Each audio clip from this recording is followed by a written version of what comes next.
Je crois qu'à ce coup-là, on venait d'épuiser les astuces. C'était la bourre. Notre rendez-vous tenait à la station du Tub La Banque, en pleine cité. J'ai même pas eu besoin de leur causer avec l'air qu'on est reparu. Ils ont tout de suite compris. Quand ils ont su que c'était le postman qui nous avait levé le bijou, ils se sont marrés un peu, tout de même. On pouvait pas s'empêcher. Ils les avaient bien remarqués aussi auparavant les petites allures du giron des postes, et qu'ils lui faisaient des approches. Des manières de revenir sur ses pas qui étaient tentatoires, de monter tous les perrons, avec regret. Mais alors tous on l'avait pris pour une lopette. Surprise. Rodriguez même il avait cru un moment qu'il repassait exprès pour lui. On s'embarrattait la musette, tellement qu'on s'était gouré.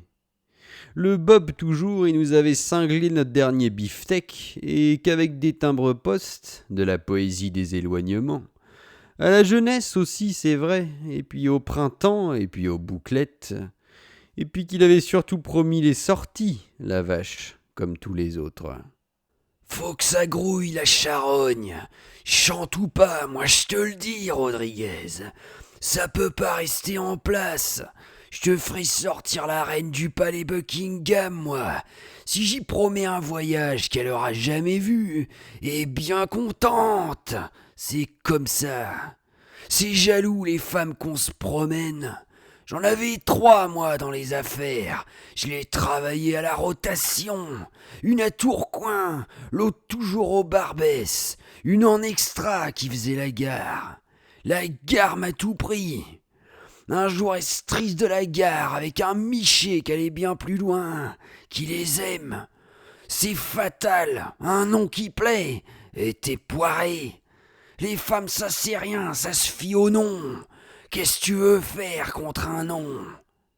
Pour une défaite, c'était une défaite.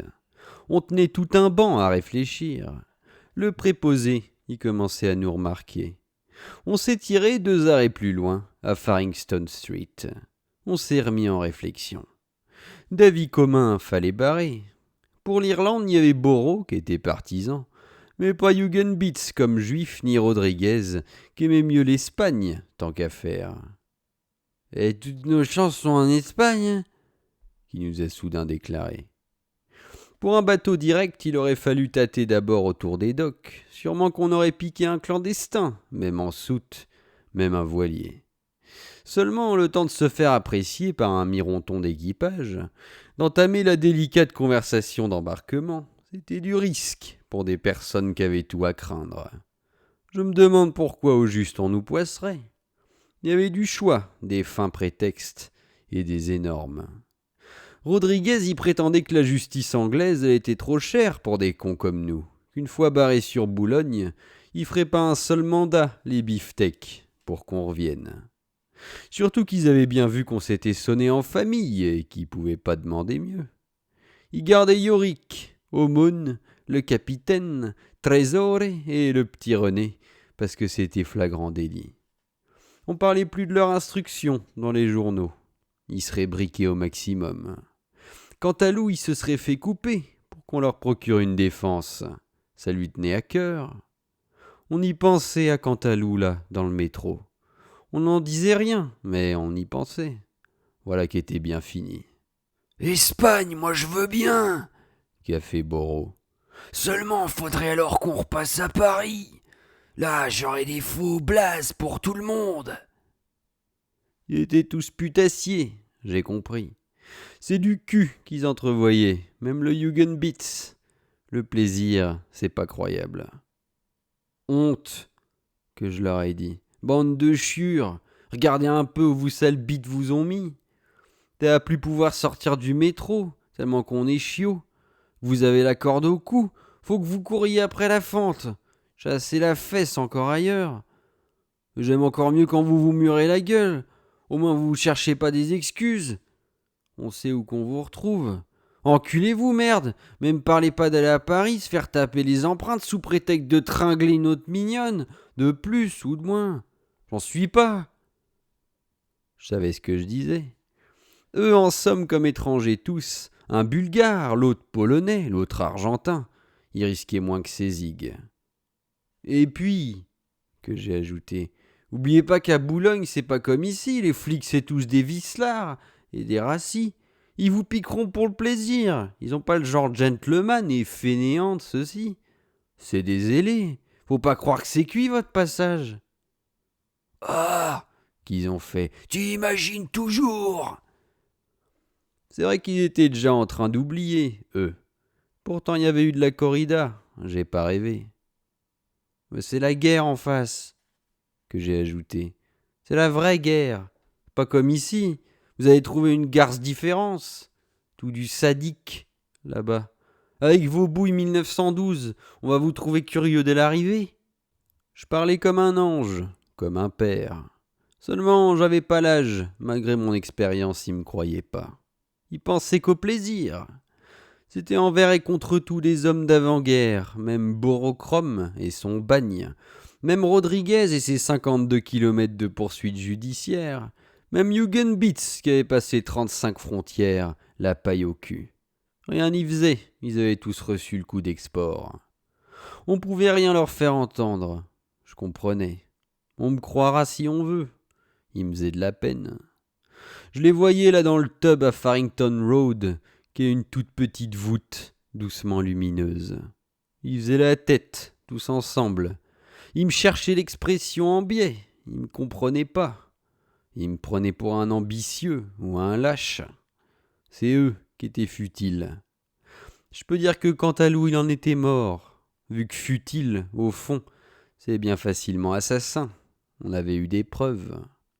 Des troupes comme ça, anarchistes ou pas, c'est fait pour la guerre.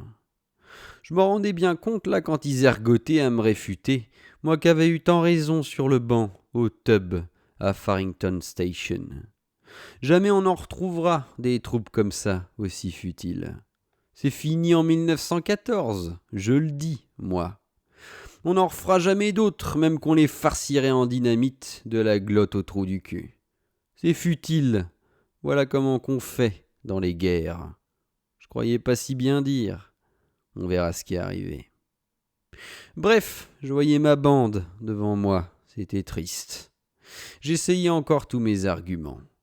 J'aurais pu aussi bien compter les mouches, c'était de même. Il n'y avait pas d'amour propre, ni de tonnerre de Dieu. Là, dans le tréfonds de la caille, il pensait plus qu'à la rigolade. À chaque crame qui descendait, dans le banc là, il se tabassait les coudes pour bien se marquer les plus girondes, pour pas en perdre la vue. Des calicots, je leur ai dit. Plus qu'on avait de l'adversité, qu'on aurait dû perdre son espoir, plus qu'il faisait les mirlitons. Le Boro, il roucoulait à la mignonne, le Rodriguez qui avait bien la quarantaine et la moumoute et 2 râteliers. Il figurait, bombé, cambrait pour monter aux étages, qu'il avait du souffle, même Jugenbitz, tout myope, trembloteur et menu. Il parlait plus de sa famille à personne, qui était pourtant gentille. Il disait à la rencontre des petites saloperies aux pucelles pour faire comme les autres, des lazis. Je les dépêchais de passer d'une station à l'autre, tous les 3, les saligots. Heureusement, il y en a tellement des bifurcations et puis des aiguillages encore. C'est un tel ramificouillage tous les tubs et les métros qu'on n'a jamais chance de revenir au même. Il y a même eu du pince-fesse dans les rames à Piccadilly à la sortie du théâtre. J'étais là, heureusement, avec eux. C'est Rodriguez qui était coupable.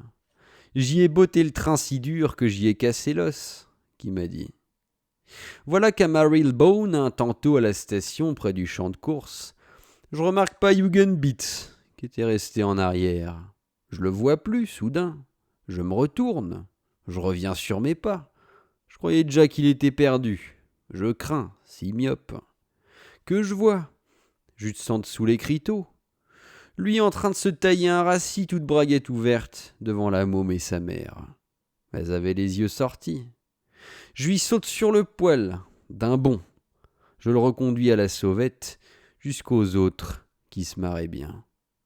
Il y avait Cantalou qui pouvait les sauvegarder, malgré leur jolie nature. À présent, avec moi, c'était marche au pas, il se tenait plus de se répandre partout. Jamais je l'avais tant regretté, Cantalou. Ça serait maintenant fort ou faible, je les aurais bigornés sans remords, même le Boro, j'y aurais cassé un litre sur la bouille pour commencer.